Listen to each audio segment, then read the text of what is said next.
This video will contain spoilers for the latest episodes of Daredevil Born Again, so if you aren't caught up or you care about spoilers, be sure to get caught up, then come back and watch this video. Oh my gosh, guys, episode 3 was awesome.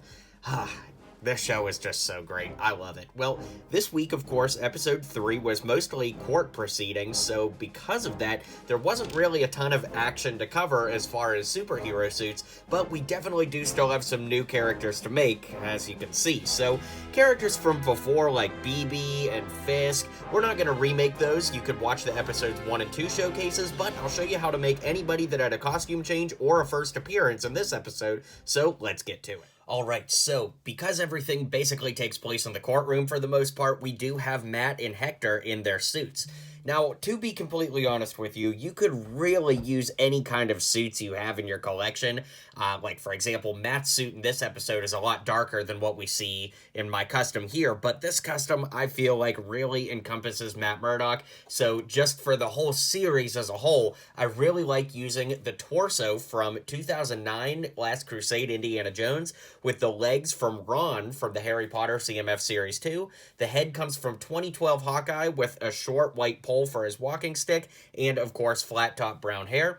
Then we've got a flat top Buzz for Hector with the head from the Mandalorian from Star Wars. The torso actually comes from Walt Disney from the camera set, and the hands are just put there to match the head skin tone, but I got these hands from Dom Toretto from the Fast and Furious Speed Champions set.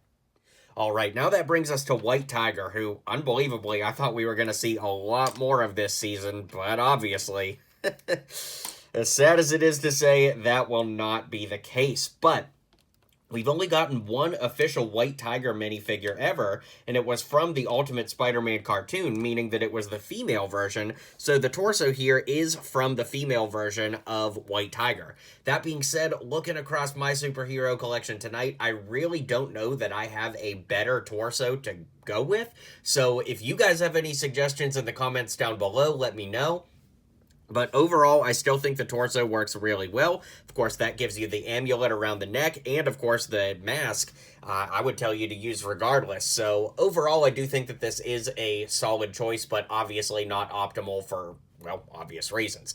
The only other update I made was actually using the legs from Aaron Cash from the DC Lego Batman movie. And of course, I don't want to leave you guys without any options, so what do you guys think about the torso from the Dragonborn Paladin from the D&D series? Of course, you would want to switch those arms out for white arms and hands, but that torso is a little bit more common because, well, that figure was just out in the D&D series not long ago, and I think it works kind of well with having an amulet. It's not perfect, but I'd like to hear what you guys think. And sadly, of course, Hector is shot at the end of the episode, and the person that we see shoot them does have a Punisher logo on their chest, but we don't actually see their face, so we don't actually know that it was Frank Castle that did it. And with all the corrupt cops with the Punisher tattoos and emblems and everything, I think that where they're going to go with this is it's just somebody that put on a Punisher skull, and Matt's going to confront Frank. And then, of course, he's going to say he didn't do it, and that's going to bring Frank into the series. That's my speculation anyways. Maybe it really was Frank. I don't know.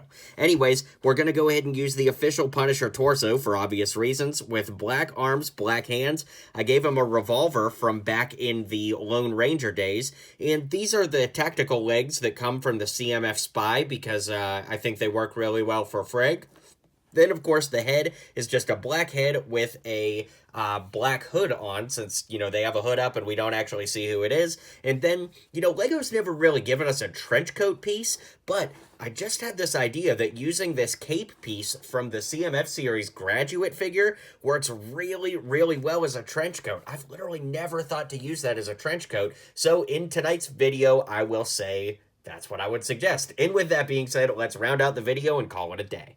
Alright guys, be sure to hit like and subscribe down below. As these episodes continue on, we are going to have a great time covering everything. So, super excited for that. I'll see you guys on the next episode, and until next time, build on.